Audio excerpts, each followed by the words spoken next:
শম্পা বিশ্বাস। তো আজকে আমার প্রথম মিনি ব্লগ। আমি কখনো এর আগে ভয়েস ওভার দিয়ে এরকম মিনি ব্লগ করিনি, তো জানি না কেমন হবে। যদি ভুল ত্রুটি হয়ে থাকে তো তোমাদের কাছে আমি আগেই ক্ষমা চেয়ে নিচ্ছি। তোমরা প্লিজ ভুল ত্রুটি মার্জনা করে আমার এই ভিডিওগুলো দেখো। তো আজকে আমি যাচ্ছি ব্রাইড করার উদ্দেশ্যে।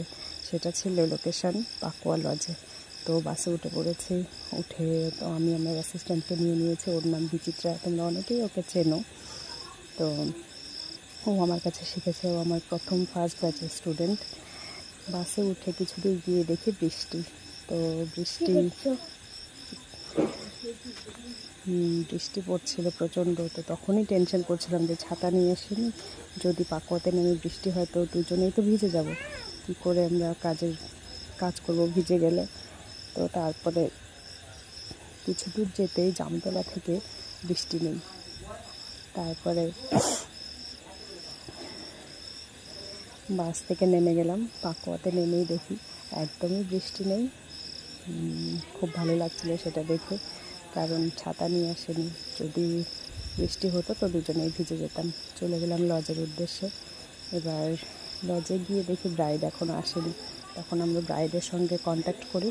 ব্রাইড বলছে যে ব্রাইডের বাড়িতে গিয়ে সাজাতে হবে। তখন আবার সেখান থেকে নেমে ব্রাইডের বাড়িতে যাই। ব্রাইডের বাড়িতে সেই তোমার 3 তলার উপরে উঠতে দুজনেই তো নাজেহাল অবস্থা। যাই হোক উঠে গেলাম। উঠে গিয়ে ব্রাইডের জন্য বসে আছি। এতটাই বোরিং ফিল করছিলাম। ওর রিচুয়ালস চলছিল, জল তুলতে যাচ্ছিলো। আমার তো প্রচণ্ড ঘুম পেয়ে যাচ্ছিলো। দেখো বাইরের পরিবেশ। কিছুক্ষণ পর থেকেই এবার পাকুয়াতে বৃষ্টি হয়েছে, যার জন্য ওদেরও দেরি হচ্ছিলো আসতে। তো আমি বসে বসে ফোন দেখছিলাম, কি করব, আসেনি যখন। এবার তারপরে ব্রাইড চলে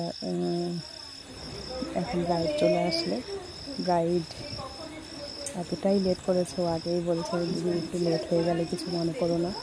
এবার ওর কাছে শুনে নেব ও কেমন লুক চাইছে। ও বলছিল যে ওর মেকআপ সম্বন্ধে এতটাই বাজে অভিজ্ঞতা যে বলছে দিদি তুমি আমাকে কিচ্ছু করো না, একদম সিম্পল সাটল লুক দিও, আর কলকাতা একদম সিম্পল হবে, তারপরে তুমি তোমার মতো করে সাজিয়ে দিও। ও এর আগে আমি ওর বাড়ি হাঁসপুকুরে, তো হাঁসপুকুরে একটা ব্রাইড করেছিলাম, সেটা দেখে ওর ভালো লেগেছে, তার জন্য আমাকে বুকিং করেছে। তারপরে তো আমি কথা বলতে বলতে ওর সঙ্গে মেকআপ স্টার্ট করে দিলাম। মেকআপ স্টার্ট করতে করতেই ওর এতবার ফোন এসছে যে তাড়াতাড়ি করো তাড়াতাড়ি।